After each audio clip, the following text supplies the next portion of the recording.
Hvað þú að gera gott í minn, gott að þú duglegur að borða ostinn þinn, gefur fræk og orku osturinn, að vingen hvað ég hefur kraftinn strax í finn, allan daginn út bæinn, alltaf vel ég þennan kost, gotti,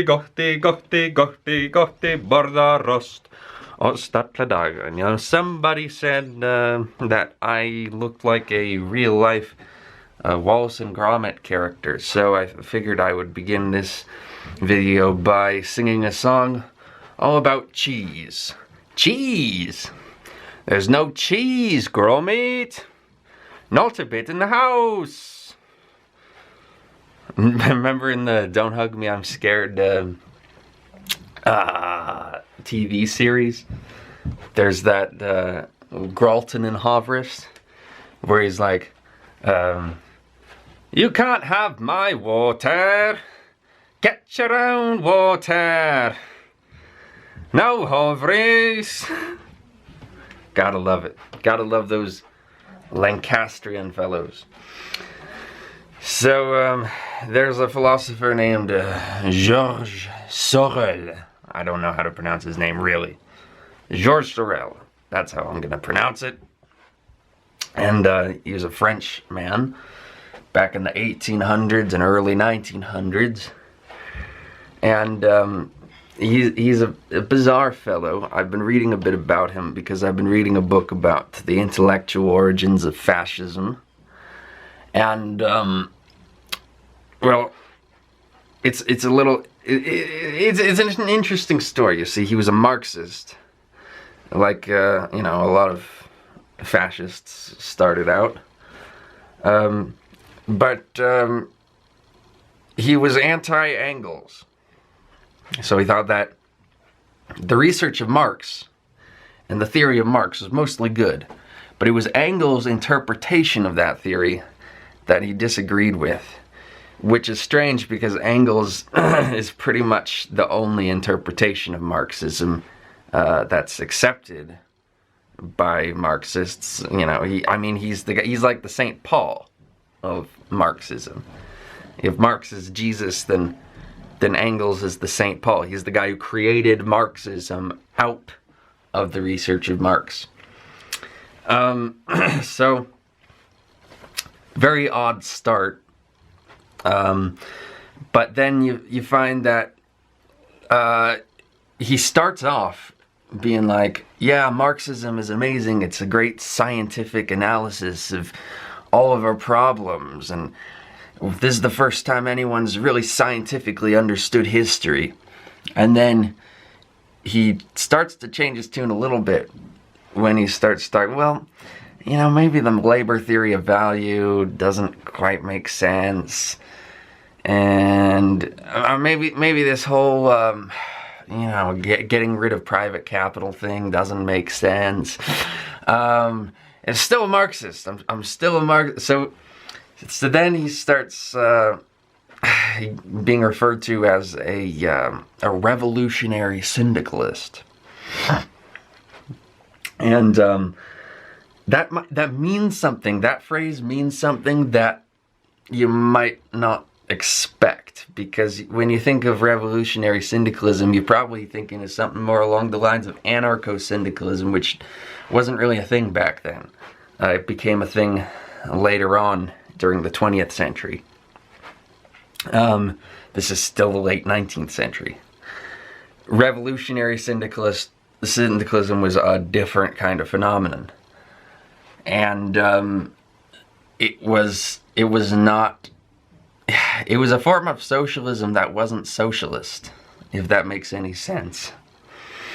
It was a revision of Marxism that lacked like anything that really defines Marxism other than the whole principle of the violent revolution. Although Georges Sorel supported the idea of the general strike, which seems to be kind of superfluous if he's also a big fan of violence, because, well, if you like violence, why not just support the idea of a violent revolution? What's the point of the general strike? Why not, you know? But I guess the reason is that he was against Blanquism. which was a form of Marxism developed by Louis-Auguste Blanqui back in the Paris Commune days. And he was basically, like, you know how in Leninism they have this whole thing about the vanguard party leading the way, like a vanguard party of people who are more kind of well-off intellectual eggheads who can actually lead the energies of the proletariat. Well, the Blanquists were more like, they took it a step farther, I think, and they were like, well, let's just cut out the whole proletariat from the revolution and make it a revolution of more, you know, well-off, higher-up elite people who then can create, they actually have the ability to create a socialist revolution. So he was against that whole thing because he was totally against elitism, and he was against bourgeois values, liberal values. And so his whole idea of revolutionary syndicalism is so incoherent and difficult to understand because, like, okay, he believed in proletarian values, which are basically conservative values, and he believed in nationalism, therefore, but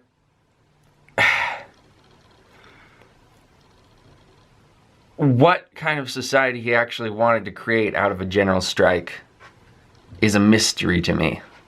Because it seems like he was way more interested in the revolution than actually what comes after the revolution. And the way it comes across is like he wants this permanent state of revolution, which is something you do hear about in certain communist theory, but I think it's meant in a slightly different way. Because it seems like Sorel wanted, like, just a state where violence never ceases to be the driving political myth of the proletariat. And people are always revolting against the status quo. What exactly, like, how is that sustainable? What exactly does that mean? I don't know. And it's kind of frustrating because I'm reading about him, and even the authors are not providing, like, the information that you really want to know about Sorel. And I'm wondering if that's because Sorel didn't actually write any of that, but I'm wondering why they're not just telling me that, why they're not just saying, well, Sorel didn't have any kind of long-term post-revolutionary vision because he was all just focused on the whole revolutionary spirit in the first place. I'm wondering why they're not telling me that in this book, because I'm reading a book by Zeev Sternhell about intellectual origins of fascism. He's not telling me anything, and you don't find that on Wikipedia or Britannica or anywhere.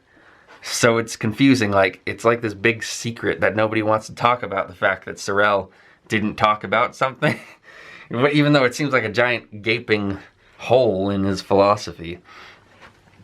But then, interestingly enough, so he had this revision of Marxism that was basically far-right Marxism, if that makes any sense. And then, from there, he makes friends with not Maurice Barres, Charles Maurras, yeah, of the Integral Nationalists, of the, what was his group called? Action Française. And so then he becomes a part of that, and that's basically just super hyper reactionary nationalist monarchism. So authoritarian conservatism in France.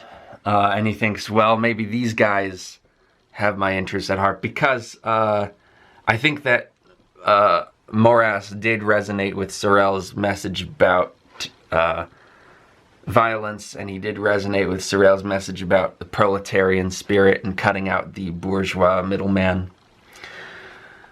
And because Maurras wanted an aristocratic system that was tended to by a whole flock of devoted proletarians. And so he was in that group in the 1910s, and then the Russian Revolution happened, and he's like, you know, maybe this is our ticket, maybe this is what we need. And so then he became basically a Bolshevik, even though I don't think he really changed. The thing is, he goes from Marxist to revolutionary syndicalist to integral nationalist to Bolshevik, and you might think, wow, this guy can't make up his mind about anything, but to me it really seems like, no, he just kind of defined himself more and more, refined his beliefs, but at a certain point I don't think he really changed that much. I just think that he looked for answers in different places, in different parts of his life, as different developments happened. So as Action Française became a big deal, he fell in line with them, and when the Russian Revolution happened, he fell in line with them. But he wasn't really changing his mind as much as he had these ideas, and he was like, well, maybe these guys will be the best kind of ticket for those ideas. But yeah, what exactly his ideas were in the long-term sense is obscure to me still. So I guess I'm just making this video because I think this guy is bizarre. This is some of the most weird, borderline incoherent political philosophy I've ever read about. But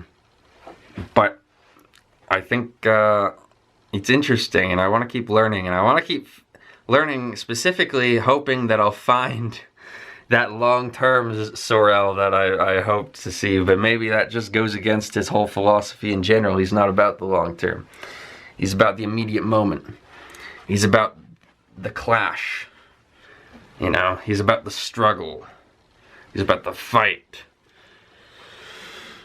Very odd. But anyway, this is VEDN. I'm still saying VEDS. I'm still saying VEDS. This is VEDN Day 7. Signing off.